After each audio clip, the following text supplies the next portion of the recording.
All right, guys, I'm back with a video to try to answer a question I get at least twice a week, maybe once or twice a week.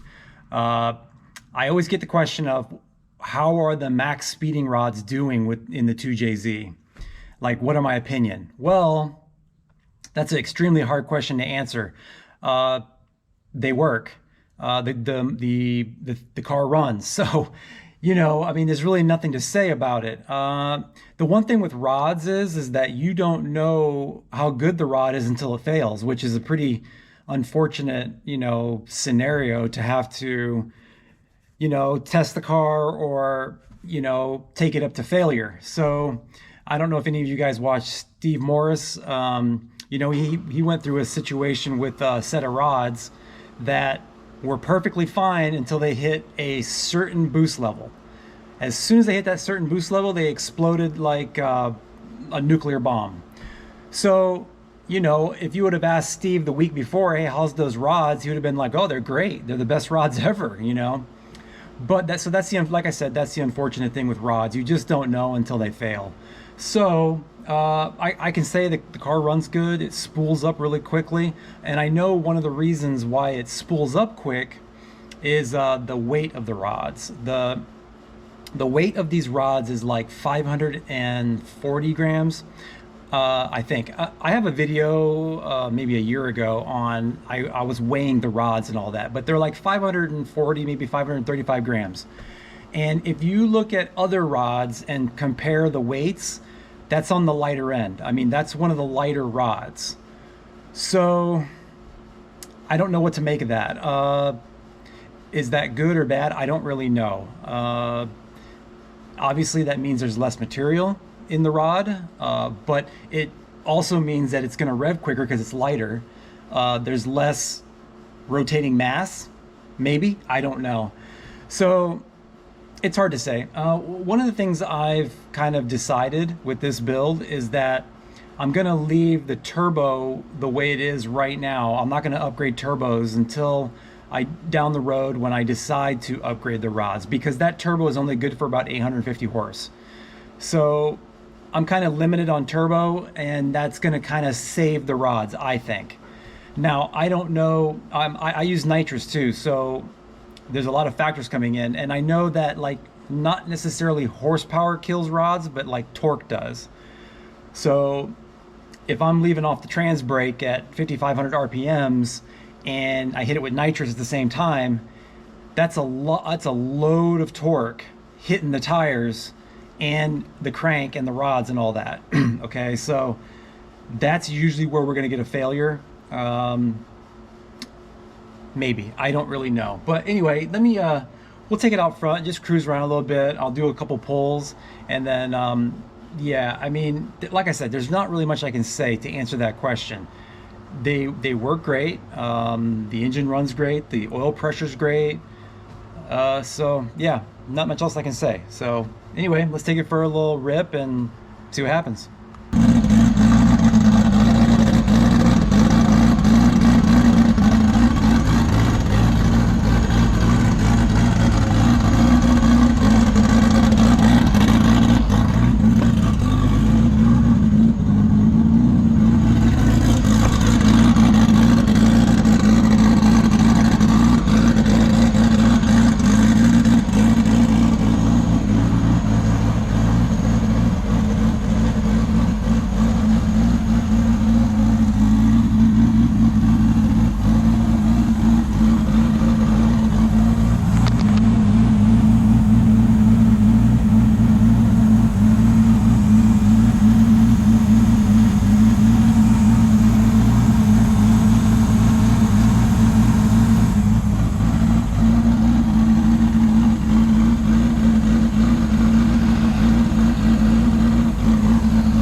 Okay, so I added about 10% duty cycle to the wastegate compared to the last video where we did a couple pulls.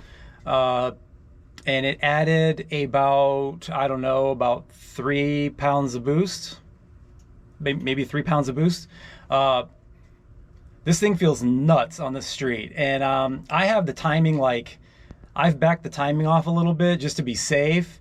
And it still feels like, I mean, I don't know, it's wanting to break the tires loose all the way up to the top of second gear.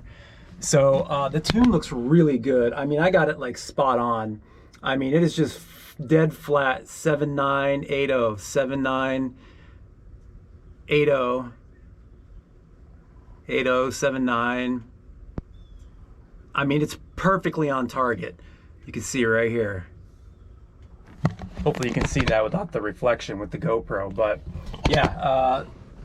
So I got it up to around 6,500 RPMs, which is really low. I'm gonna be probably shifting this around 7,500 RPMs. So, you know, like I've been telling you guys with the, you know, with these rods, you just don't know until you know, basically. But yeah, I'm happy with it. Everything's going really good. I don't know if you guys remember from the last video, we were messing with the edge rejection angle, and 3 happens to be like the sweet spot. I'm getting 0 errors. Everything, you know, the triggers, because I logged the triggers too, the main trigger and the cam sync. I log those, so, and I can see if there's any errors, and there's no errors. It pulls perfectly fine, really smooth all the way up, all the way to the top of the RPMs. And the other thing I also do is I disable the cam sync at, I think it's 4,000 RPMs. Yeah, which I don't even know if I need to do. It just, I've heard that that's a good thing to do. That way you don't run into errors. So anyway, yeah, that's pretty much all I can say about, you know, the rods.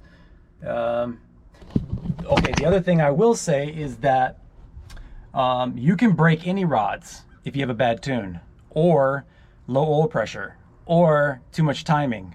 You know, there's a lot of things that you can hurt any motor. You can hurt the best pistons, you can hurt the best rods. It doesn't matter.